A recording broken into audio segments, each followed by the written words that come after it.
रामपालजी महाराजांचा असून मराठी भाषिक भक्त समाजास सहज समजावे म्हणून हिंदी भाषेतून मराठी भाषेत रूपांतरित करण्यात आलेला आहे.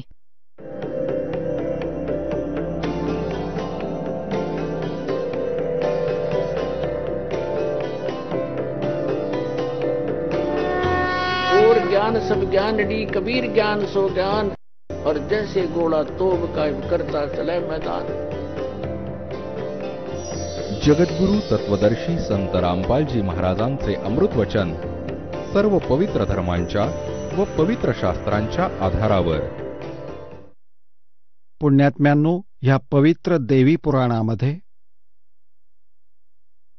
ह्या काही ओळींमध्ये स्पष्ट केलंय की श्री ब्रह्मा विष्णू महेश हे नाशवंत आहेत, त्यांचा जन्म आणि मृत्यू होतो. दुर्गा त्यांची माता आहे आणि रजोगुणी ब्रह्मा, सद्गुणी विष्णू, तमोगुणी शिव आहेत. आणि चौथा कॉन्सेप्ट हा क्लिअर झालाय की हे फक्त नियमित कार्यच करू शकतात, ज्याचा जसा नियम आहे, ज्याच्या भाग्यामध्ये जे लिहिलं आहे त्यामध्ये ते परिवर्तन करू शकत नाहीत. जसं आहे तसंच देऊ शकतात. जसं कर्म आहे तसंच फळ त्यांना मिळतं, तसा त्यांचा नियम आहे. आणि हे आपल्या सद्ग्रंथांमध्ये लिहिलं आहे. आता आपल्याला विस्तृतपणे दाखवतो. ह्याच श्रीमद देवी भागवतला पुन्हा दाखवतो पूर्ण तपशिलात. हे पहा, हे तेच श्रीमद देवी भागवत आहे जे गीता प्रेस गोरखपूर इथून प्रकाशित झालंय. हा आहे श्रीमद देवी भागवतचा 3रा स्कंद. त्याचा इथं प्रारंभ होतो. पान 113 आहे. 113 आहे.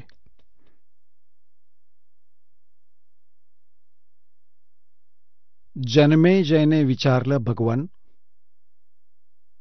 आपण आंबा यज्ञ अर्थात परमपवित्र नवरात्र व्रत करून त्याद्वारे देवीची आराधना करण्याची आज्ञा दिली आहे.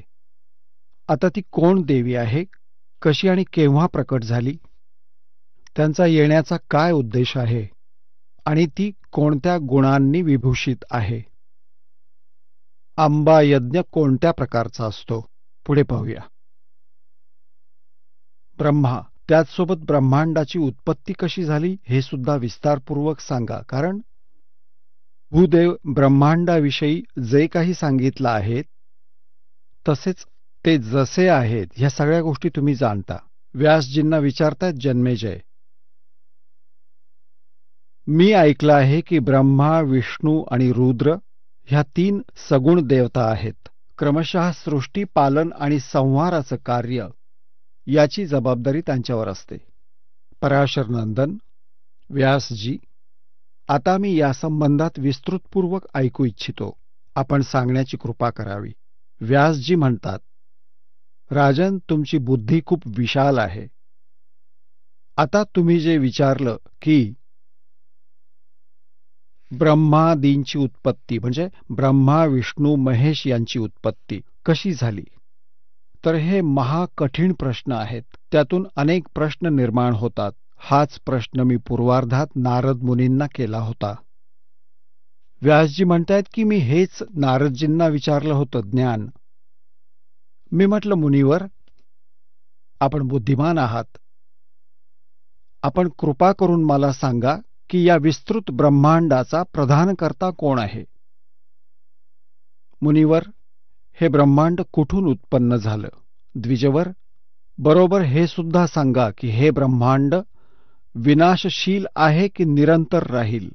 ह्याची रचना. हे 114 पानावर 3ऱ्या स्कंदात. करणारा एक आहे की त्याचे पुष्कळ निर्माण करते आहेत. कर्त्याच्या अभावी कार्य होणं अशक्य आहे. हे प्रश्न माझ्या मनात निर्माण होत असतात. काही लोक भगवान शंकरांना कर्ता समजून ह्या जगाची उत्पत्ती त्यांनी केली असं सांगतात.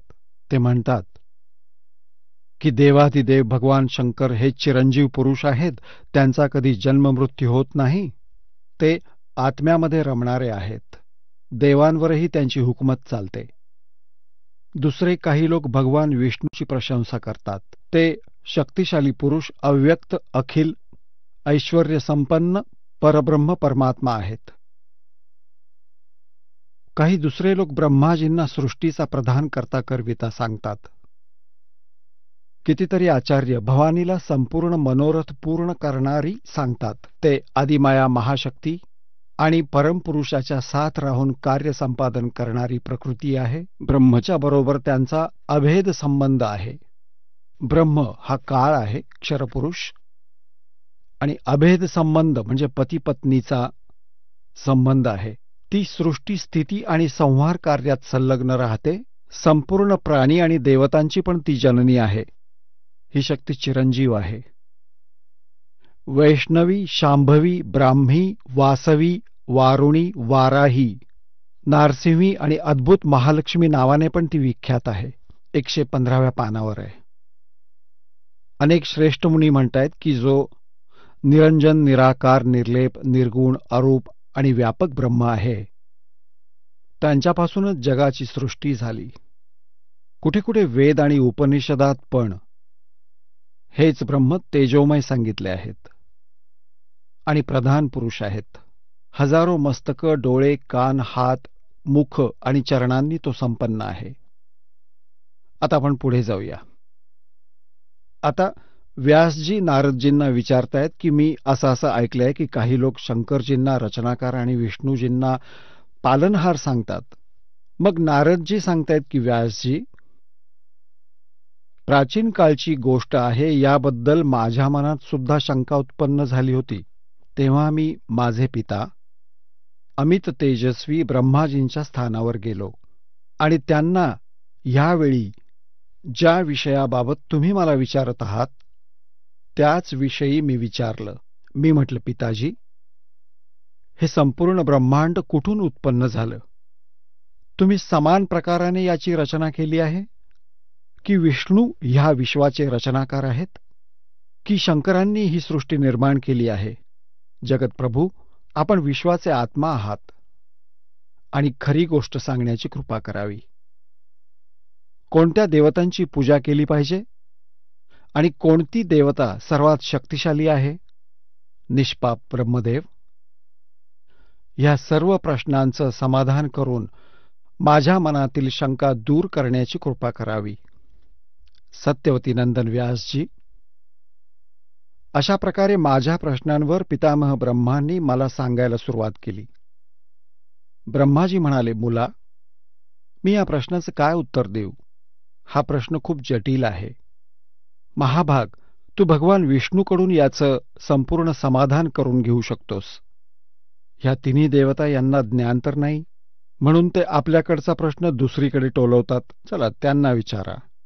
तरीही विष्णूजींकडे संकेत करतात आणि तरीही आपलं ज्ञान सांगतायत. ब्रह्माजी म्हणतायत, महोदय, ह्या सृष्टीत कोणीही असा विद्वान पुरुष नाहीये ज्याला हे रहस्य माहीत आहे. जो त्यागी, अहंकार विरहित आणि ईर्षाशून्य आहे त्यालाच हे रहस्य माहिती असू शकतं. पूर्वकाळात, आता सृष्टीची रचना सांगतायत ब्रह्माजी, पूर्वकाळी सगळं जलमय होतं. स्थावर जंगम किंवा जितके प्राणी मात्र आहेत ते कोणीच नव्हते. तेव्हा कमळापासून माझी उत्पत्ती झाली. त्यावेळी मला सूर्य, चंद्र, वृक्ष आणि पर्वत असं काहीच 116व्या पानावर आहे. 3रा स्कंद देवी भागवताचं. आढळले नाहीत. मी कमलपुष्पावर बसून विचार करू लागलो, या अगाध जलात मी कसा उत्पन्न झालो? माझा रक्षक कोण आहे आणि ह्या प्रलय काळात सृष्टी आणि संहार करणारे कोण विशिष्ट पुरुष आहेत? कुठेही स्पष्ट रूपात भूमी पण दिसत नाही ज्यावर हे पाणी दिसतंय. हे कमळ कसं निर्माण झालं? हा विचार करून मी पाण्यात उतरलो. ब्रह्माजी सांगतायत, 1000 वर्षांपर्यंत पृथ्वीचा शोध घेत होतो. शोधत राहिलो आणि तरीही मला जलाचा स्रोत कुठून येतो ते कळलं नाही. तेवढ्यात आकाशवाणी झाली, तप करा, तप करा. तेव्हा मी तपश्चर्येला प्रारंभ केला. कमलावर बसूनच 1000 वर्ष मी तपसाधना केली. त्याचवेळी सृष्टी करा अशी आकाशवाणी मी ऐकली. ती ऐकून मी आश्चर्यचकित झालो. विचार केला की कोणाची सृष्टी करू आणि माझं काय कर्तव्य आहे. त्याचवेळी मधु आणि कैटभ नावाचे 2 भयानक राक्षस माझ्या समोर आले. त्यांनी माझ्याबरोबर युद्ध करण्याची इच्छा प्रकट केली. मी घाबरून गेलो. तेव्हा कमळाचा देठ पकडून मी जलाशयात उतरलो. तिथे मला एका परम अद्भुत पुरुषाचं दर्शन झालं. त्यांचं श्रीविग्रह म्हणजे शरीर श्यामल ढगांप्रमाणे होतं, म्हणजे काळ्या ढगांप्रमाणे. त्यांनी पितांबर परिधान केला होता. 4 हात होते. शेषनागाच्या शय्येवर झोपलेले होते. ह्या जगतप्रभूंच्या गळ्यात वनमाला सुशोभित होती. शंख, चक्र, गदा आणि पद्म या 4 अस्त्रांनी ते दैदिप्यमान दिसत होते. अशा शेषशायी भगवान विष्णूंचं मला दर्शन झालं. ते योग निद्रेला वश होऊन गाढ झोपेत होते. त्यांच्या सर्व हालचाली शांत होत्या. नारदजी शेषनागाच्या शय्येवर झोपलेल्या त्या प्रभूला पाहून माझं मन चिंतित झालं. एवढ्यात भगवती योगनिद्रेची आठवण आली. मी त्यांचं गुणगान गायलं. तेव्हा कल्याणमयी भगवती श्री विष्णूंच्या शरीर रूपातून निघून, विग्रह म्हणजे शरीरातून, श्री विष्णूच्या शरीरातून निघून अचिंत्य रूप धारण करून आकाशात विराजमान झाली.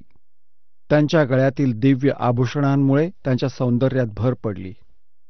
जेव्हा योगनिद्रा भगवान विष्णूंच्या शरीरापासून वेगळी होऊन आकाशात विराजमान झाली, तेव्हा लगेचच श्रीहरी उठून बसले.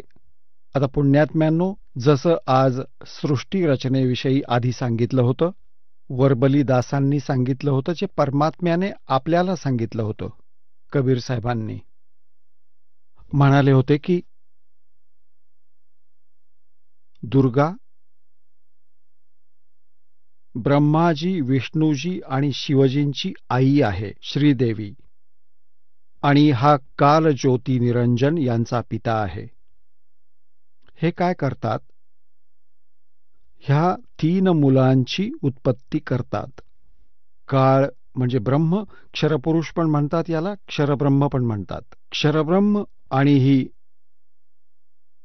दुर्गाजी, ह्या दोघांच्या पतिपत्नी सहवासामुळे श्री ब्रह्माजी, श्री विष्णूजी आणि श्री शिवजी यांची उत्पत्ती होते, जन्म होतो.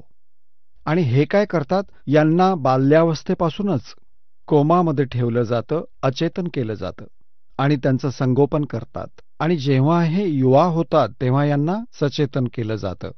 आता ही दुर्गा अन्य रूप धारण करून प्रेतवत, प्रेतणीसारखी विष्णूजींच्या शरीरात प्रवेश करून त्यांना बेशुद्ध करत होती. तसंच ब्रह्माजींना ह्या कमलपुष्पावर ठेवलं आणि तोपर्यंत ते अचेतन होते, कोमामध्ये ठेवलं होतं. ते स्वतःच म्हणतायत की मला काहीच माहिती नाही, मी कमलदलावर कसा उत्पन्न झालो, माझा जनक कोण आहे.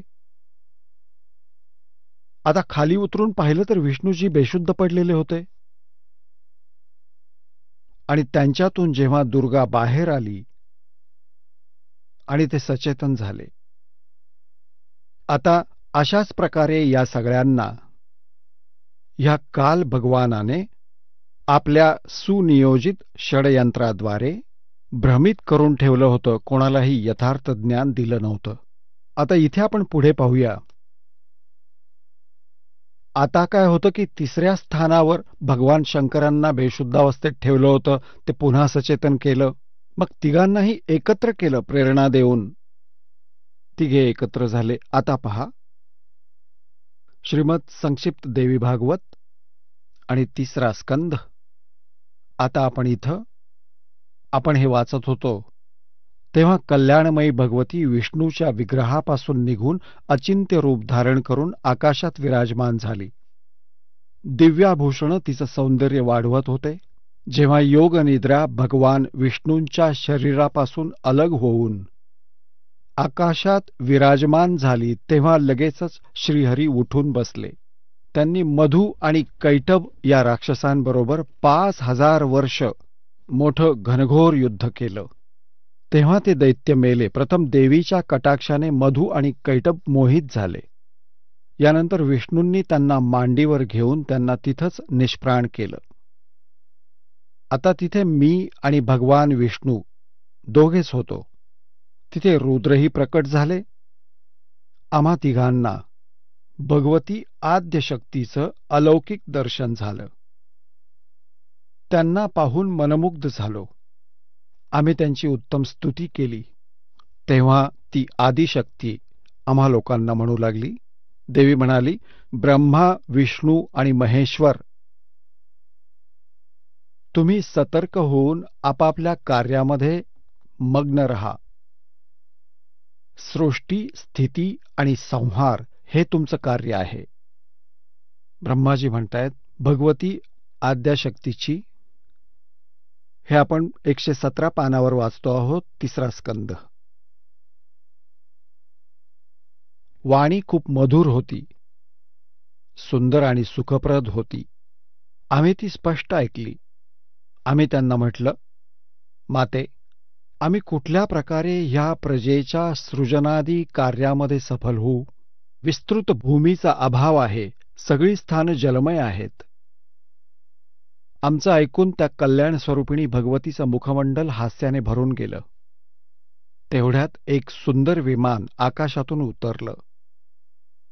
तेव्हा त्या देवीने आम्हाला आज्ञा दिली, देवतांनो, निर्भीड होऊन स्वेच्छेने ह्या विमानात प्रवेश करा. ब्रह्मा, विष्णू आणि रुद्र, आज मी तुम्हाला एक अद्भुत दृश्य दाखवते. आम्ही भगवतीचं म्हणणं ऐकून शिरोधार्य केलं. त्या रत्नजडित विमानात चढून आम्ही आरामात बसलो. आम्हा तिघा देवतांना तिथं बसलेलं पाहून देवीने आपल्या सामर्थ्याने त्या विमानाचं आकाशात उड्डाण केलं. ब्रह्माजी म्हणतायत, मनासारख्या तीव्र गतीने चालणारं ते विमान ज्या अपरिचित स्थानावर गेलं तिथं संपूर्ण फळांनी लगडलेले अनेक सुंदर वृक्ष होते. पुढे एक अत्यंत सुंदर नगर दिसलं. अद्भुत अद्भुत वेस त्या नगराची शोभा वाढवत होती. तिथे खूप उंच उंच महाल होते. उचित स्थानावर यज्ञशाळा बनवली होती. काही क्षणांनी ते विमान दुसऱ्या सुंदर प्रदेशात पोहोचलं.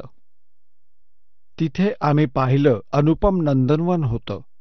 पारिजातकाच्या दाट छायेत सुरभी गोमाता बसल्या होत्या. जवळच ऐरावत हत्ती विराजमान होता. शेकडो अप्सरा, यक्ष, गंधर्व आणि विद्याधर त्या पारिजातकाच्या उपवनात गात विहार करत होते. पाहिलं तर तिथे महाभाग इंद्र पण होते. त्यांच्याजवळ त्यांची प्राणप्रिया शची विद्यमान होती. ते स्वर्गातील दृश्य पाहून आम्ही 118 पानावर आश्चर्यचकित झालो. पुढे पाहूया. तेवढ्यात आमचं विमान वेगाने निघालं आणि त्या दिव्यधाम ब्रह्मलोकात जाऊन पोहोचलं. सर्व देवता त्या नगरासमोर मस्तक झुकवतात. तिथे एक दुसरे ब्रह्मा विराजमान होते. त्यांना पाहून भगवान शंकर आणि विष्णूंना खूप आश्चर्य वाटलं. सभा सुरू होती. भगवान शंकर आणि विष्णूने मला विचारलं, चतुरानन, हे अविनाशी ब्रह्मा कोण आहेत? मी उत्तर दिलं, मला काहीच माहिती नाही. सृष्टीचे अधिष्ठाता हे कोण आहेत भगवन? मी कोण आहे, हे कोण आहेत, आणि आमचा उद्देश काय आहे, याच प्रश्नात मी अडकून पडलोय.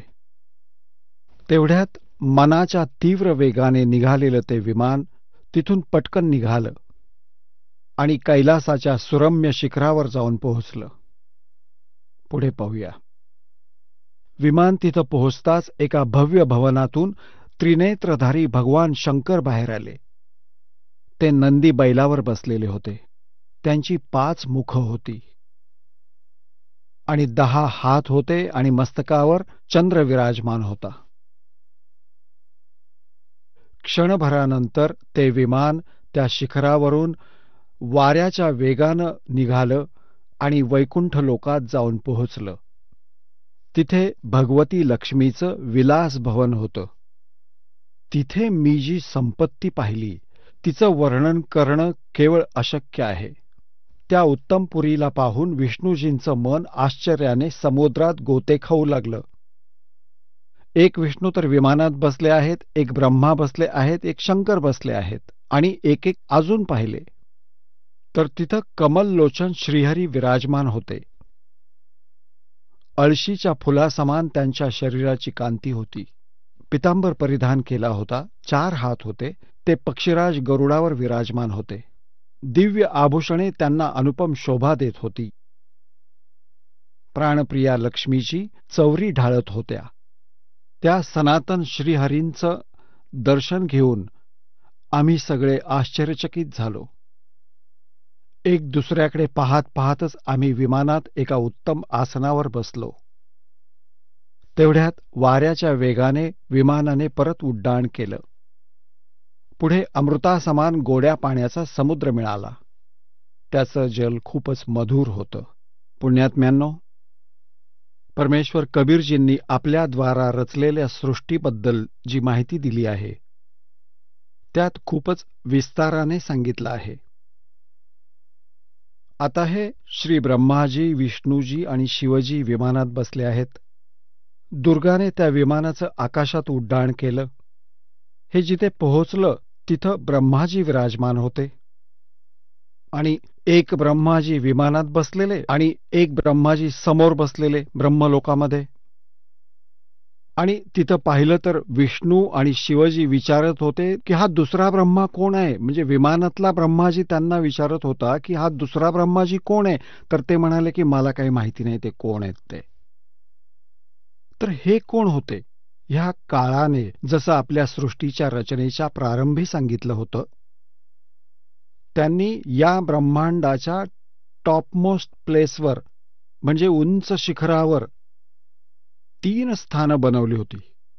आपल्याला एक चित्र दाखवतो ब्रह्मांडाचं, त्यातून सहज समजेल. पहा, एक ब्रह्मांडाचं लघुचित्र आहे.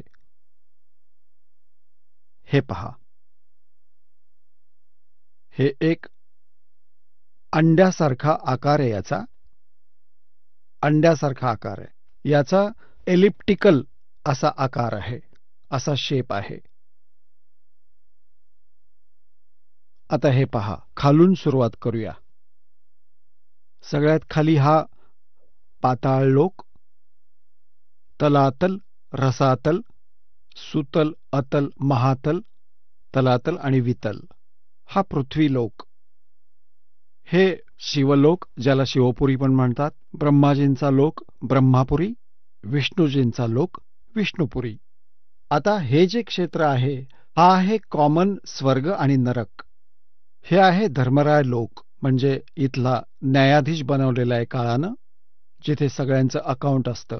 आणि हे जे सगळं स्थान आहे हे ब्रह्मलोक आहे. हे जे स्थान आहे याला ब्रह्मलोक म्हणतात. हा एक स्वर्ग आहे. इथे इंद्र पण असतो, पण हा इंद्र वेगळा आहे आणि म्हणून याला महाइंद्र म्हटलं आहे. हे इथे काय केलेलं आहे ना, हा महास्वर्ग आहे. यातच याने एक वेगळाच असा आणखी एक डुप्लिकेट काम करून ठेवले. एक नकली सतलोक, नकली अलखलोक, नकली अगमलोक, नकली अनामीलोक अशी रचना करून ठेवली आहे. इथे ही 88,000 खेडी आहेत. इथं ही सप्तपुरी आहे आणि ह्या सगळ्या ब्रह्मलोकाच्या वरती हा ब्रह्मलोक आहे. ह्या ब्रह्मलोकाच्या वर याने इथं 3 गुप्त स्थानं बनवली आहेत. तुम्हाला सांगितलं होतं की एक हे रजोगुण प्रधान क्षेत्र आहे. यामध्ये हा काळ क्षरपुरुष स्वतः ब्रह्माचं रूप धारण करून राहतो आहे आणि सोबत आपली पत्नी दुर्गाला सावित्रीच्या रूपात ठेवतो. हा इथून अंतर्धान पावला आहे आणि विमानाच्या आधी इथं येऊन पोचला. हे एक तमोगुण प्रधान क्षेत्र आहे, जिथे हा महादेव महाशिव रूपात राहतो आणि दुर्गाला आपल्या म्हणजे उमा रूपात ठेवतो. आता हे एक सतोगुण प्रधान क्षेत्र आहे. पुढे हे स्वतःच विष्णुरूप धारण करून तिथे विराजमान होतात आणि दुर्गाला महालक्ष्मी रूपात ठेवतो. आता जेव्हा त्यांचं विमान येऊन पोहोचलं या रस्त्याने, पहिलं त्यांनी पाहिलं हा इंद्राचा लोक पाहिला. पहिल्यांदा हे मोठे मोठे वृक्ष पाहिले आणि मग इथून इथं प्रवेश केला. याच्या पुढे जाऊ शकत नाहीत ते. त्यांचं विमान महाइंद्राला पाहून ह्या रस्त्याने असं बाहेर निघालं आणि परत इकडे येऊन पोहोचलं. पुढे जाऊन त्यांनी काय पाहिलं की हा ब्रह्मा, हा कालपुरुष बसला होता इथं, आणि मग तिथून त्यांचं विमान या इथे आलं. तिथे त्यांनी अजून एक शंकरदेव पाहिले. हा काल होता. स्वतः क्षरपुरुषानं तिथं 3 रूपं धारण केली होती. आणि मग ते विष्णू लोकात आले. तिथे अजून एक विष्णू होता आणि ही लक्ष्मी बसलेली होती. ही दुर्गा ह्या विष्णुरूपी काळावरती चौरी ढाळत होती. तिथून मग त्यांचं विमान हे इथे आलं, गोड्या पाण्याच्या समुद्रात. इथे एक वेगळंच दुर्गालोक आहे. आता पुढे पाहूया. इथपर्यंत आपण वाचत आलो आहोत श्री देवी पुराणाला. आता आपण इथे येणार आहोत ह्या गोड्या पाण्यामध्ये. ह्या गोड्या पाण्याच्या समुद्रामध्ये पोहोचलो आहोत. आता इथं येऊयात. पुण्यात्म्यांनो, आज आपले सद्ग्रंथ जे प्रमाणित करत आहेत हे ज्ञान परमेश्वर कबीरजींनी 600 वर्षांपूर्वी आपल्या सच्चिदानंद घनब्रह्मवाणीमध्ये, कबीरवाणीमध्ये लिपिबद्ध करून ठेवलं आहे. आजपासून 600 वर्षांपूर्वी. आणि आज या सद्ग्रंथांमधून आम्हाला समजत आहे, यातून हे सिद्ध होतं की पूर्ण परमात्मा कबीरजी आहेत, ज्यांनी पहिल्यांदाच हे ज्ञान आपल्याला देऊन ठेवलं होतं आणि सद्ग्रंथ विद्वान आहेत. आता आपण कुठपर्यंत वाचत आलो आहोत की हे तिघेही विमानामध्ये बसले आहेत, ब्रह्मा, विष्णू आणि शिवजी. आणि दुर्गाने आपल्या शक्तीने विमान आकाशात उडवलं आहे. प्रथम ते पोहोचलं ब्रह्मलोकामध्ये. तिथं हे काळाच्या त्या स्थानावर पोहोचलं जे रजोगुण प्रधान आहे. ते स्वतः क्षरपुरुष म्हणजेच काळब्रह्म स्वतःच ब्रह्मारूप धारण करून विराजमान होते. आणि पुढे गेलो तर तेच शंकर रूपामध्ये विराजमान होते. पुढे गेलो तर विष्णू रूपामध्ये विराजमान होते. मग तिथून त्यांचं विमान कुठं गेलं? हे सगळं ह्यासाठी केलं गेलं कारण ते सगळे स्वतःला देव समजून बसायला नको, त्यांचं भ्रमनिवारण करण्यासाठी. आता पाहूयात. हे देवी भागवत चालू आहे. श्रीमद देवी भागवत गीता प्रेस गोरखपूरमधून प्रकाशित आहे. हे तेच पुस्तक आहे जे आधी तुम्हाला दाखवलं होतं. आपण इथपर्यंत वाचलं. आपण हे वाचलं 118 पानापर्यंत. तेवढ्यात आमचं विमान जोरात निघालं आणि त्या दिव्यधामात ब्रह्मलोकामध्ये जाऊन पोहोचलं. तिथे एक दुसरे ब्रह्मा विराजमान होते. एक विमानात बसलेत आणि एक तिथं विराजमान होते. तो ब्रह्म होता, क्षरपुरुष होता. तो फसवतो यांना. तो स्वतः ब्रह्मारूपामध्ये तिथं विराजमान होता. त्यांना पाहून भगवान शंकर आणि विष्णू यांना खूप आश्चर्य वाटलं. सभा सुरू होती.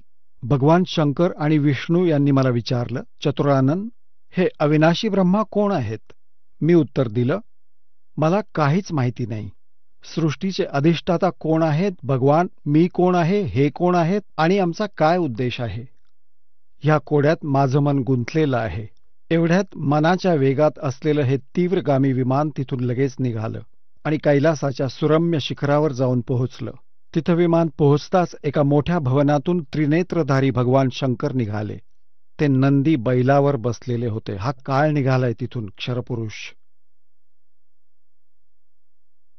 आणि नंतर तिथून क्षणभरानंतर ते विमान त्या शिखरावरून वायुवेगाने उडालं आणि वैकुंठ लोकात पोहोचलं. तिथं कोण होतं? तिथे कमललोचन श्रीहरी विराजमान होते. एक आणखी विष्णूजी. हा काळ बसला होता, क्षरपुरुष, आणि त्याचे 4 हात होते. पक्षीराज गरुडावर विराजमान होते आणि प्राणप्रिया लक्ष्मीजी चौरी ढाळत होत्या. आता आपण इथं येऊयात, खाली येऊयात. एवढ्यात वाऱ्याशी बोलत बोलत ते विमान लगेच उडालं. पुढे अमृतासमान गोड पाण्याचा समुद्र होता, ज्याचं पाणी खूपच गोड होतं. आपण 119 पानावरचं वाचणार आहोत. 118 पान आपण वाचलंय. त्या समुद्रामध्ये एक मनोहर द्वीप होता. त्या द्वीपामध्ये एक मंगलमय मनोहर पलंग होता. त्या पलंगाला सुंदर रत्न जडलेली होती. त्या उत्तम पलंगावर एक दिव्य रमणी बसली होती. ही दुर्गा तिथं जाऊन बसली होती. पुढे पाहूया. ती अशी प्रभावपूर्ण देवी होती की जणू करोडो विजा एकसाथ चमकत आहेत. अत्यंत सुंदर मुख होतं. लाल लाल दात होते. करोडो लक्ष्मींपेक्षाही ती अधिक सुंदर होती. ती अशी प्रभावपूर्ण देवी होती की जणू करोडो विजा एकसाथ चमकत आहेत. अत्यंत सुंदर मुख होतं. लाल लाल दात होते. हे वाचलं आपण. आता इथं आहे. त्यांना पाहून आम्ही सर्व मोठ्या आश्चर्यात पडलो. काही वेळापर्यंत आम्ही तिथंच थांबलो. एकमेकात चर्चा करू लागलो. ही सुंदरी कोण आहे आणि तिचं नाव काय आहे?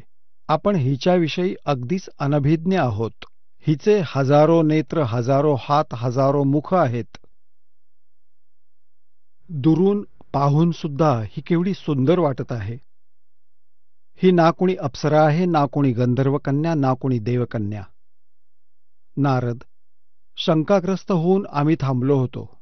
तेव्हा भगवान विष्णूने त्या चारुहासिनी भगवतीला पाहून विवेकपूर्ण निश्चय केला की ही भगवती जगदंबिका आहे.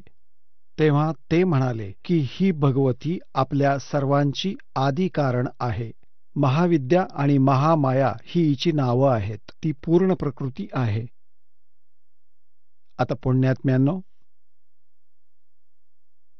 विष्णूजी म्हणत आहेत कारण काळानं त्यांची बुद्धी उद्दीपित केली. आता आपण 120 पान नंबर वाचूया. संक्षिप्त देवी भागवत, गीता प्रेस, गोरखपूर इथून प्रकाशित. ही तीच दिव्यांगना आहे. विष्णूजी सांगत आहेत.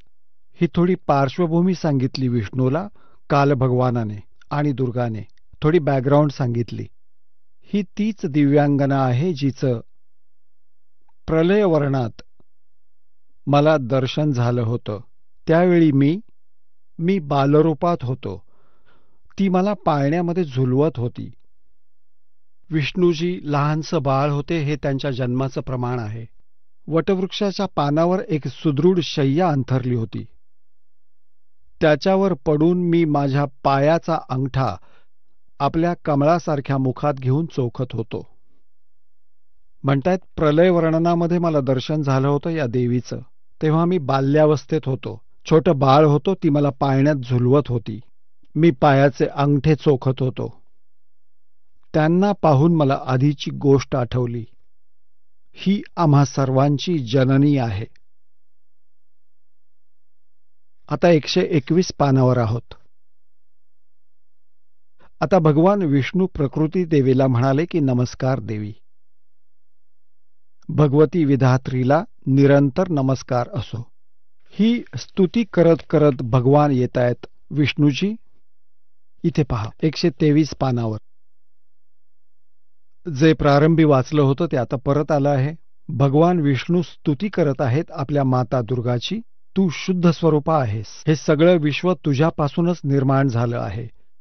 मी, ब्रह्मा आणि शंकर आम्ही सगळे तुझ्या कृपेमुळेच विद्यमान आहोत. आमचा आविर्भाव म्हणजे जन्म आणि तिरोभाव म्हणजे मृत्यू होत असतो. केवळ तूच निरंतर आहेस.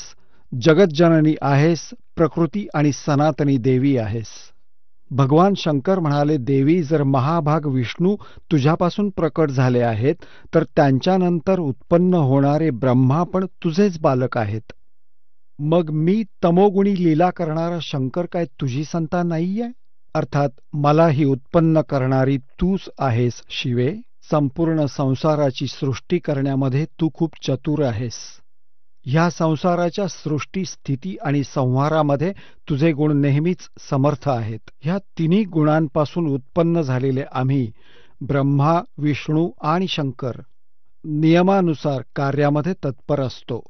आता पुण्यात्म्यांनो, आपण आपल्या सद्ग्रंथांना स्वतः वाचलं आहे.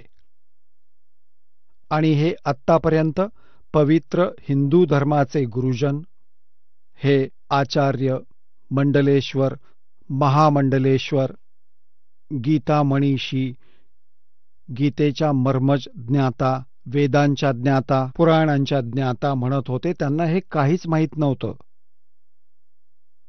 ते अज्ञानी होते. जे आजपर्यंत आपल्या देवांना अजरावर म्हणत होते, ते आपल्याला त्यांची स्थिती काय सांगू शकले नाही.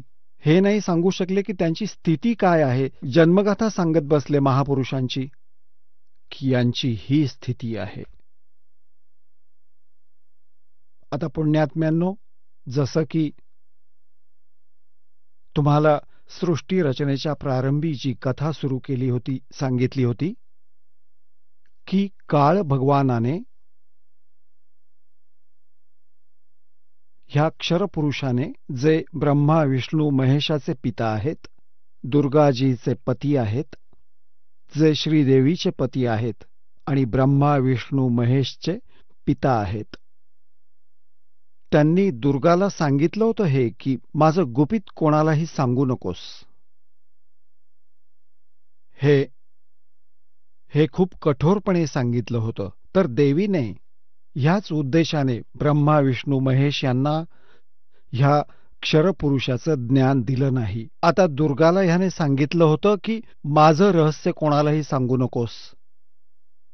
अशा प्रकारे दुर्गानं ते गुपित कोणालाही सांगितलं नाही, तरीही सत्य लपू शकलं नाही. आता ह्यावरूनच असं प्रमाणित करून दिले देवी भागवतमध्ये की ब्रह्माजींनी वेद वाचले. दुर्गाला विचारलं की वेदांमध्ये हे लिहिलं आहे की फक्त एक ब्रह्म, ज्याच्या बरोबरीचा दुसरा नाहीये. ब्रह्म म्हणजे परमात्मा पण असतो, ब्रह्म म्हणजे भगवान पण असतो. तो एकच परमात्मा पूजेच्या योग्य असतो. तर तो तुम्हीच आहात का? ब्रह्माने विचारलं. तो तुम्हीच आहात का? दुर्गाला विचारलं. आता दुर्गा काय उत्तर देते पहा. श्रीमद देवी भागवत म्हणजेच दुर्गा पुराण, देवी पुराण, जे आपण वाचत आहोत, जे गीता प्रेस गोरखपूर इथून प्रकाशित केले, त्याच्या 3ऱ्या स्कंदाच्या पान नंबर 125 वर आपण वाचत आहोत. 123 पर्यंत आपण वाचलेलं आहे. इथं 124 वरती पहा.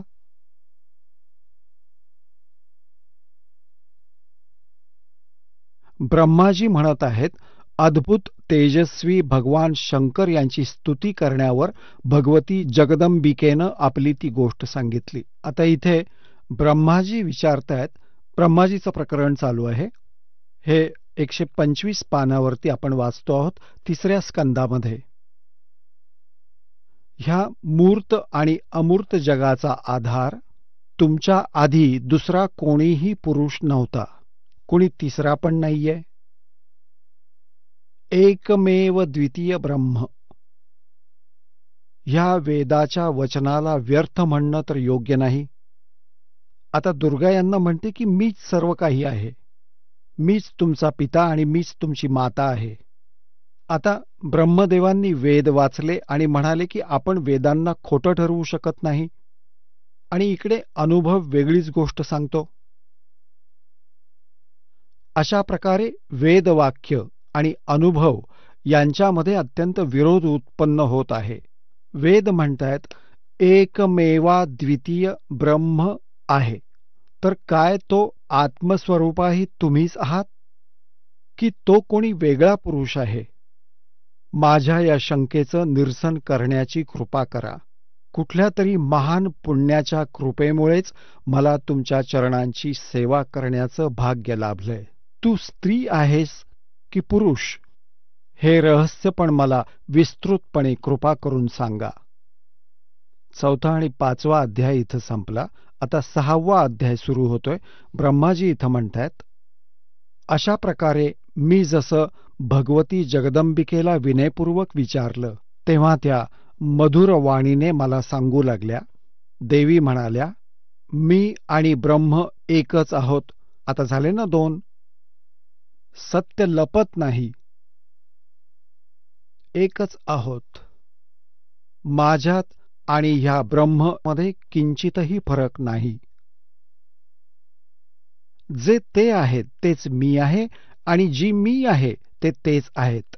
बुद्धीच्या भ्रमातून भेद प्रतीत होत आहे. आमच्या लोकांच्या सूक्ष्म भेदांना जो जाणतो, इथे तर 2 आहेतच, जो जाणतो तोच. आता 125 पान आपण वाचलं, आता 126 वाचूयात. तोच बुद्धिमान पुरुष आहे, तोच तत्वदर्शी संत आहे, जो आपली भिन्न भिन्नता समजतो. त्याने संसार मार्गातून मुक्त होण्याबाबत काहीच शंका नाही. ब्रह्म एकच आहे. पुढे पहा. मी शक्तिरूप धारण करून पराक्रम करते. गौरी, ब्राह्मी, रौद्री, वाराही, वैष्णवी, शिवा, वारुणी, कौबेरी, नारसिंही आणि वासवी ही सगळी माझीच रूपं आहेत. विभिन्न कार्य उपस्थित झाल्यावर त्या त्या देवींमध्ये आपली शक्ती स्थापित करून मी सर्व व्यवस्था करते. हो, त्या त्या देवींना निमित्त बनवणं माझा स्वभाव आहे. आता पुढं पाहूया. आता पुण्यात्म्यांनो, आपण वाचत आहात आपल्या सद्ग्रंथांना तुम्ही स्वतः. आपण जे 3ऱ्या स्कंदामध्ये आणि पृष्ठ नंबर 125 मध्ये वाचलं, ब्रह्माजी म्हणतायत की मी जेव्हा दुर्गेला विचारलं, माता जगदंबिकेला,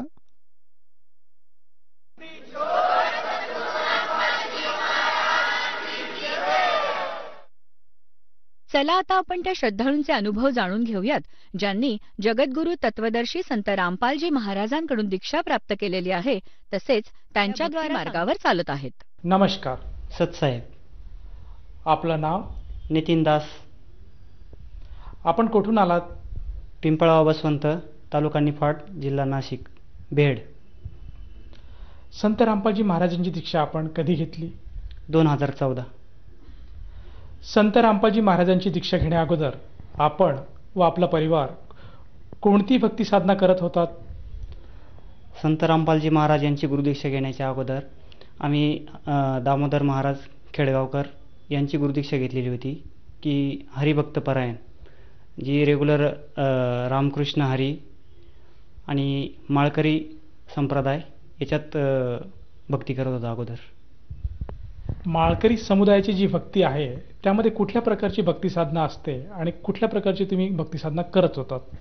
तिथं फक्त रामकृष्ण हरी रामकृष्ण हरी असा जाप करायचा असं सांगितलेलं होतं गुरुजींनी.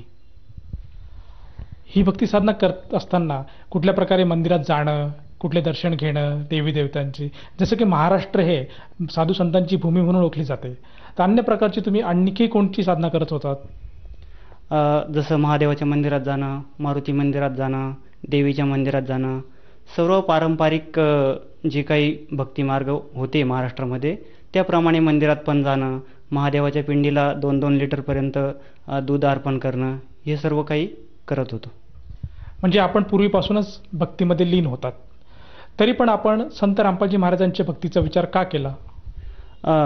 माझे दाजी पिंपळगाव बसवंतचे बनकर, त्यांनी एक मेमरी कार्ड आणलेलं होतं, तर ते आम्ही ऐकल्यानंतर संत रामपालजी महाराज यांचे सत्संग टी व्हीवरती बघायला सुरुवात केली. आणि त्यानंतर बघता बघता असं लक्षात आलं की संत रामपालजी महाराज हे आपली भगवद्गीता, 4 वेद, 6 शास्त्र, 18 पुराण, कुराण शरीफ, बायबल, गुरुग्रंथ साहेब या सर्वांच्या माध्यमातून विथ प्रूफ भक्तिमार्ग दाखवताय आणि सांगताय जगाला की मोक्षप्राप्तीचा मार्ग कसा मिळतो व तो पूर्ण परमेश्वराला मिळवण्याची पूर्ण विधी काय आहे हे संत रामपालजी महाराज ज्यावेळेस सत्संगाच्या माध्यमातून दाखवायला लागले त्यावेळेस माझ्या मनात पण काही शंका आल्या. त्यावेळेस मी बाजारात जाऊन भगवद्गीता घेऊन आलो, त्यानंतर श्रीमद्देवी भागवत हा पण ग्रंथ आणला आणि त्यानंतर मी ते मॅच करून बघितलं की संत रामपालजी महाराज जे दाखवत आहे ती बरोबर आहे की चुकीचं आहे. तर ते मी बघितल्यानंतर की इथं बरोबर दाखवत आहे, मग आपण जी साधना करतो इथं चुकीची आहे. इथला तर कुठेही एक शास्त्र आधार नाही आहे. जो आद्य ग्रंथ असतो आपला भगवद्गीता, हिंदू धर्माचा सर्वात पवित्र ग्रंथ आहे भगवद्गीता, की यामध्ये रामकृष्ण हरी या मंत्राचा कुठेही एक उल्लेख नाही आहे. आणि संत रामपालजी महाराज सर्व धर्मग्रंथांच्या आधारे दाखवत आहे की मोक्षप्राप्ती रामकृष्ण हरी या मंत्राने नाही होऊ शकत. तर मग मी ते मॅच करून बघितल्यानंतर की ते आमच्या लक्षात आलं की संत रामपालजी महाराज जे सद्ग्रंथांमधून दाखवत आहे हे बरोबर दाखवत आहे आणि आपण जी भक्ती करतोय ही चुकीची आहे. आणि आज आपण शिकलेले सवरलेलो आहोत. जे आपले पूर्वज जे होते हे शिकलेले नव्हते त्यावेळेस. त्यामुळे ते ब्राह्मणांनी जे सांगितलं किंवा त्यांचे वडील जे करत आले तेच आपले वडील करत आले आणि ते करत आले त्याच्यामुळे आपण करत आलो. तर मग आपण आता शिकले सवरलेले तर आपण वाचून निर्णय घेऊ शकतो की चुकीचं आहे की बरोबर आहे. तर मग आम्ही तो निर्णय घेतला की आम्ही पण संत रामपालजी महाराज यांची गुरुदीक्षा घेणार, की आपण जी इथून मागं जी काही भक्ती केली आहे ही चुकीची होती आणि आता इथून पुढं आपण चुकीचं करायचं नाही. कारण ज्यावेळेस आपल्याला समजतं की चूक आणि बरोबर त्यावेळेस आपण बरोबर मार्गाने जातो. तर चुकीचा मार्ग सोडून दिला आणि संत रामपालजी महाराज यांची गुरुदीक्षा ग्रहण केली 2014 मध्ये. संत रामपालजी महाराजांची दीक्षा घेतल्यानंतर आपणाला व आपल्या परिवाराला कुठल्या प्रकारचा लाभ मिळाला? तसे संत रामपालजी महाराज यांची गुरुदीक्षा घेण्यासाठी मी तर दुःखातच गेलेलो होतो. मला त्यावेळेस हार्ट अटॅकचा प्रॉब्लेम झाला होता. तर त्यावेळेस डॉक्टरांनी फक्त 4 दिवसाच्या गोळ्या दिल्या मला आणि आईनी अगोदर संत रामपालजी महाराज यांची गुरुदीक्षा घेतलेली होती आणि तिच्याकडे चरणामृत होतं. तर ते मी घेतल्यानंतर मला डॉक्टरांनी 2 तासातच डिस्चार्ज दिला आणि सांगितलं की या 4 दिवसाच्या गोळ्या घ्या. त्यानंतर मी संत रामपालजी महाराज यांच्या आश्रमामध्ये गेलो आणि तिथं गेल्यानंतर गुरुदीक्षा ग्रहण केली. तर मला जो काही त्रास होत होता तर तो एकदम क्लिअर होऊन गेला. जसं की तुम्ही सांगता आहात की तुम्हाला हृदयाचा त्रास होता आणि केवळ मात्र संत रामपालजी महाराजांच्या नामोपदेशाने आपला त्रास पूर्णपणे बरा झाला. याच्या व्यतिरिक्त तुम्हाला आणखीन काय लाभ मिळाला? लाभ तर तसे छोटे मोठे भरपूर, पण सर्वात मोठा लाभ जो आहे तो माझा मुलगा ओमदास, जो की आता 11 वर्षाचा आहे.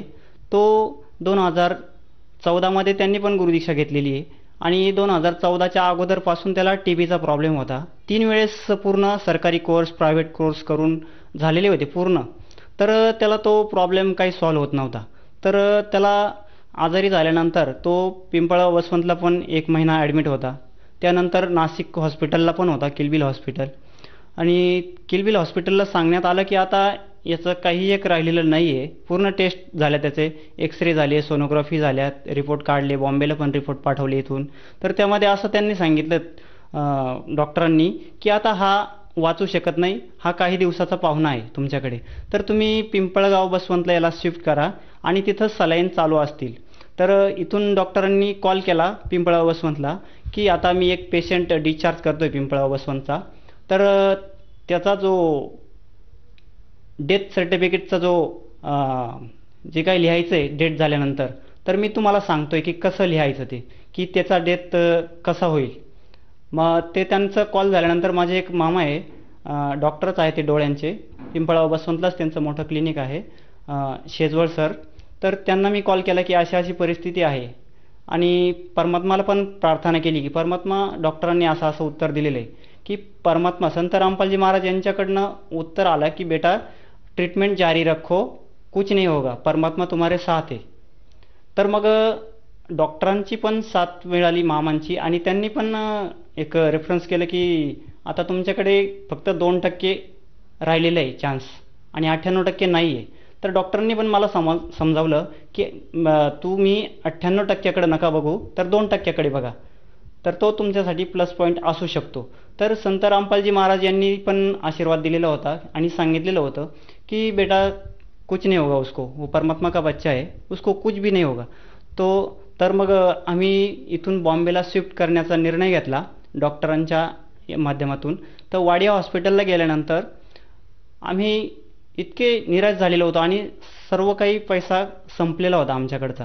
तर मग आम्ही ज्यावेळेस हॉस्पिटलला गेलो त्यावेळेस तिथं डॉक्टर इतके बोलले मला की तुम्ही इतके दिवस आणि इतका पेशंट सिरियस होईपर्यंत का झोपा घेत होता का. तर मग सांगितलं की मॅडम ठीक आहे, आता चुकी झाली आहे आणि तिथं बेड रिझर्व करावं लागतात.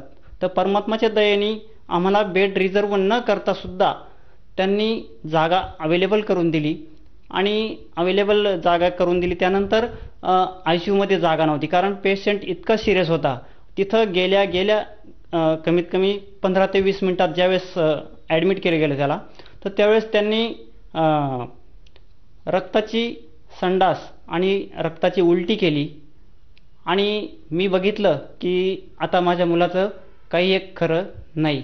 तर त्यावेळेस त्या सिस्टरनी त्याच्या कानात सोन्याचे होते, ते सोन्याचे कानातले काढून माझ्या हातावर ठेवले. त्यावेळेस माझ्या डोळ्यातून इतके अश्रू आले की आता माझ्या मुलाचं काही एक खरं नाही, आणि पडदा लावला त्याला. तर त्यानंतर त्यांनी पूर्ण बेड कवर बदललं, पूर्ण चेंजेस केलं. त्यानंतर मी खूपच म्हणजे हे झालो, भावूक झालो की मी आता माझा मुलगा नाही वाचू शकत. तर आईने मला धीर दिला की आपण संत रामपालजी महाराज यांचे शिष्य आहोत आणि संत रामपालजी महाराज यांनी आपल्याला आशीर्वाद दिलेला आहे आणि सांगितलेलं पण आहे की परमात्मावर विश्वास ठेवा, काही एक होणार नाही त्याला. तर मग आईने धीर दिल्यानंतर नंतर मग मॅडमनी मला बोलवलं की आता अशी खूप बॅड पोझिशन आहे, आता तुम्ही याला दुसऱ्या हॉस्पिटलमध्ये हलवा, आता इथं त्याचा इलाज होऊ शकत नाही, कारण त्याला इतकं इन्फेक्शन झालेलं असताना आम्ही इथं ठेवू शकत नाही त्याला. तर मी त्यांना रिक्वेस्ट केली की मॅडम आता आमच्याकडचे पैसे संपलेले, आम्ही इथंच ट्रीटमेंट घेणार, जे काही होईल माझ्या बाळाचं ते इथंच होईल. तर मग त्यांनी ती रिक्वेस्ट ॲक्सेप्ट केली आणि त्यानंतर त्यांनी ट्रीटमेंट चालू केली. तर परमात्माच्या दयेने इतकं मोठं हॉस्पिटल असतानाही माझ्या मुलाला रात्री 1 वाजता ICUमध्ये जागा मिळाली. ICUमध्ये जागा मिळाल्यानंतर त्याची परिस्थिती मी जेव्हा बघितली की तिच्यात तोंडात नळ्या, नाकात नळ्या, ॲट ए टाईम त्याला 7 सलाईनं चालायचे आणि व्हेंटिलेटरवर पण टाकलेलं होतं त्याला की व्हेंटिलेटरशिवाय तो जगूच शकत नाही. तर त्यानंतर मॅडम त्या 15-15, 20-20 मिनिटाला बोलवायच्या की तुमच्या मुलाची कंडिशन फारच क्रिटिकल आहे. तर मी त्यांना सांगायचो मॅडम काही नाही, जे आहे ते ट्रीटमेंट चालू ठेवा, कारण परमात्माने आशीर्वाद दिल्यानंतर आमचा परमात्मावर पूर्ण विश्वास होता. आणि तो हॉस्पिटलमध्ये असताना पण त्याच्या आजी आणि मी डगमग न होता भक्ती चालू ठेवली. त्यानंतर जे मुलं 2-2, 3-3 वर्ष रिकवर होत नाही, तर तो मुलगा आमचा संत रामपालजी महाराज यांच्या आशीर्वादाने 8 ते 10 दिवसात ICUच्या बाहेर आला आणि साधारणतः 30 दिवसामध्ये त्याला हॉस्पिटलमधून डिस्चार्ज मिळाला. तर डिस्चार्ज मिळाल्यानंतर पण त्याला नळीतून 6 महिने जेवण होतं. तर घरी डिस्चार्ज झाल्यानंतर 3ऱ्या ते 4थ्या दिवशी तो थोडासा बोलायचा. तर तो आजीला बोलला की आजी मला दिसत नाही आहे. त्यावेळी माझ्यावरती इतका दुःखाचा डोंगर कोसळला की आता काय करायचं, आता मुलाचं ऑपरेशन झालं आहे, सगळं काही ठीक झालं आहे, पण त्याला आता दिसत नाही, तो आंधळा झाला आहे 100%. तर मग त्यावेळेस जे डोळ्यांचे डॉक्टर होते माझे मामा, त्यांना पण दाखवलं. तर त्यांनी सांगितलं की फक्त 2% चान्सेस दिसण्याचे, किती पण जाडा भिंगाचा चष्मा लावला तरी त्याला दिसू शकत नाही.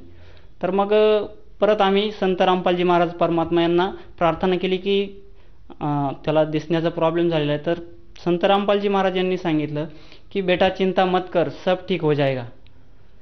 तर परमात्माचे शब्दशक्तीमध्ये तो मुलगा 3 ते 4 महिन्यामध्ये पूर्णपणे क्लिअरली दिसायला लागला त्याला. आणि संत रामपालजी महाराज यांनी इतकी दया केली की त्याला 100% आज दिसायला लागले. आज तो शाळेत पण जातो व्यवस्थित, इतर मुलांसारखं खेळतो पण आहे, सगळं काही नॉर्मली झालेलं आहे. असे छोटे मोठे एक्सपिरियन्स तर खूप आहेत, पण हा सर्वात मोठा, जे आपण म्हणतो ना की मुलाचा मृत्यू जो बाप बघतो, तो मी स्वतः बघितलेला आहे की मृत्यूशी झुंज कशी देतो, हे मी प्रत्यक्षात बघितलेलं आहे माझ्या डोळ्यांनी की मुलाचा मृत्यू बापासमोर होतोय, याच्यासारखं दुःख कुठलंही नाही आहे. पण संत रामपालजी महाराज यांची शरणग्रहण केल्यानंतर ही वेळ कोणावरही येत नाही. त्यासाठी आपण संत रामपालजी महाराज यांची गुरुदीक्षा घेतल्यानंतर नियमात राहणं पण खूप गरजेचं असतं. जे काही संत रामपालजी महाराज आपल्याला नियम देतात त्यामध्ये पण आपल्याला राहणं गरजेचं आहे. जसं की आपण सांगितलं की संत रामपालजी महाराजांच्या नामदीक्षेमुळे आपला मुलगा हा पूर्णपणे स्वस्थ झाला. त्याच्या अगोदर तुम्ही तो आपल्या मुलाचे काही रिपोर्ट्स केले होते का? हो. ते दर्शकांना बघायला मिळतील? हो, अवश्य.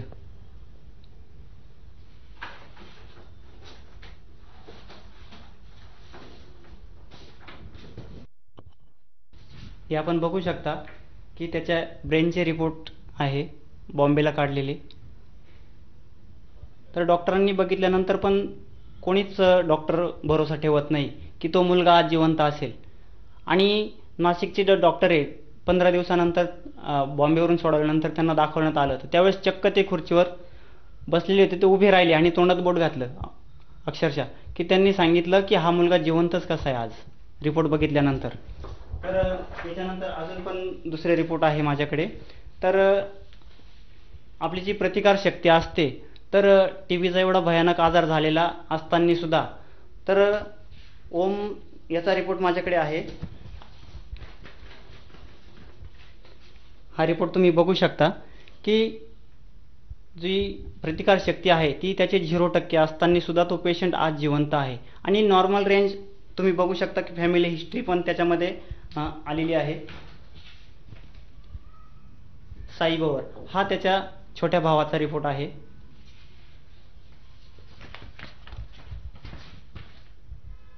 मदर ऑफ ओम हा त्याच्या आईचा रिपोर्ट आहे.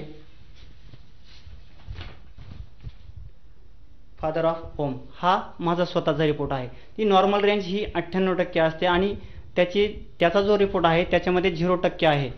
तर तुम्ही पण बघू शकतात की असा चमत्कार कसा घडेल. इतका भयानक आजार असतानाही तो मुलगा आज ठणठणीत बरा आहे आणि परमात्म्याच्या दयेने शाळेत पण जातोय, अभ्यास पण करतोय व्यवस्थित, इंग्लिश वगैरे सगळं काही, आणि दिसायला पण त्याला एकदम व्यवस्थित आहे, काही अडचण नाही. संत रामपालजी महाराजांच्या कृपेने आपल्याला व आपल्या परिवाराला भरपूर लाभ मिळाले. तर आपण समाजासाठी काय संदेश द्याल? जसं आपण एक मराठीमध्ये म्हण आहे, बाप दाखव किंवा श्राद्ध घाल. तर आपण आज शिक्षित झालेलो आहोत, तर आपला जो समाज आहे हा शिक्षित असल्यामुळं आज आपण सद्ग्रंथ उघडून बघितले पाहिजे. आणि संत रामपालजी महाराज यांचे सत्संग बघा की ते बिना पुराव्याचे काही एक बोलत नाही. जसं काही लोक म्हणतात की तुमचे गुरु निंदा करतात, निंदा ते करत नाही, तर ते प्रत्यक्षात दाखवताय की तुमच्या सद्ग्रंथामध्ये काय सांगितलेलं आहे. जसं भगवद्गीता, 4 वेद, 6 शास्त्र, 18 पुराण, कुराण शरीफ, बायबल, गुरुग्रंथ साहेब या सर्व धर्मग्रंथांमध्ये पूर्ण परमेश्वराची माहिती दिलेली आहे. आणि त्या पूर्ण परमेश्वराची भक्ती केल्यानंतर आपल्याला मोक्षप्राप्ती शक्य आहे. तर हे संत रामपालजी महाराज यांनी दाखवून दिलेलं आहे की तुमच्याच सद्ग्रंथांमध्ये तुम्हाला बघायचं आहे. दुसरं वेगळं काही ग्रंथ खरेदी करायची किंवा दुसऱ्या याच्यात जायची गरज नाही आहे. आणि आज एकमेव संत असे आहे संत रामपालजी महाराज हे, की जसं शिर्डीची साईबाबा सांगायचे की सबका मालिक एक आहे, पण तो एक मालिक आहे कोण हे आजपर्यंत जगात एकही संतांनी दाखवलेलं नाही. तर संत रामपालजी महाराज हे एकमेव संत असे आहे की त्यांनी विथ प्रूफ त्यांनी प्रूफ केलेलं आहे. जसं भगवद्गीता, 4 वेद, 6 शास्त्र, 18 पुराण, कुराण शरीफ, बायबल, गुरुग्रंथ साहेब याच्या माध्यमातून की तो पूर्ण परमात्मा एकच आहे आणि आपण सगळे भाऊ भगिनी आहोत. तर हे संत रामपालजी महाराज यांनी सर्व सद्ग्रंथांच्या माध्यमातून सिद्ध केलेलं आहे. जर कोणा व्यक्तीस संत रामपालजी महाराजांची दीक्षा घ्यावायची असेल तर ती व्यक्ती दीक्षा कशी घेऊ शकेल? जे गुरुजींचे सत्संग चालतात तर त्याच्या खाली एक पट्टी चालते, तर त्या पट्टीवरती मोबाईल नंबर फ्लॅश होतात. तर त्या नंबरवरती कॉन्टॅक्ट करून आपण गुरुदीक्षा घेऊ शकता. आणि प्रत्येक जिल्ह्याच्या ठिकाणी नामदान सेंटर उघडलेले आहेत आणि नामदीक्षा एकदम फ्री ऑफ कॉस्ट मिळते. धन्यवाद. सत साहेब.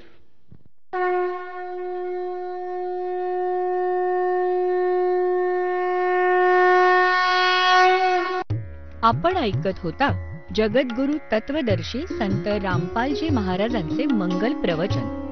निःशुल्क नामदीक्षा प्राप्त करण्यासाठी आणि अधिक माहितीसाठी संपर्क करा 7030303951 7030303952. आमची वेबसाईट आहे www.jagadgururampalji.org. सर्व पवित्र धर्मांच्या व पवित्र शास्त्रांवर आधारित प्रमाणित अनमोल पुस्तक ज्ञानगंगा किंवा जगण्याचा मार्ग यापैकी कोणतेही एक पुस्तक निःशुल्क मागवण्यासाठी आम्हाला आपले पूर्ण नाव, पूर्ण पत्ता, पिनकोड सहित आणि फोन नंबर लिहून 7030303951 7030303952 नंबरवर SMS करू शकता किंवा आम्हाला 7030303950 नंबर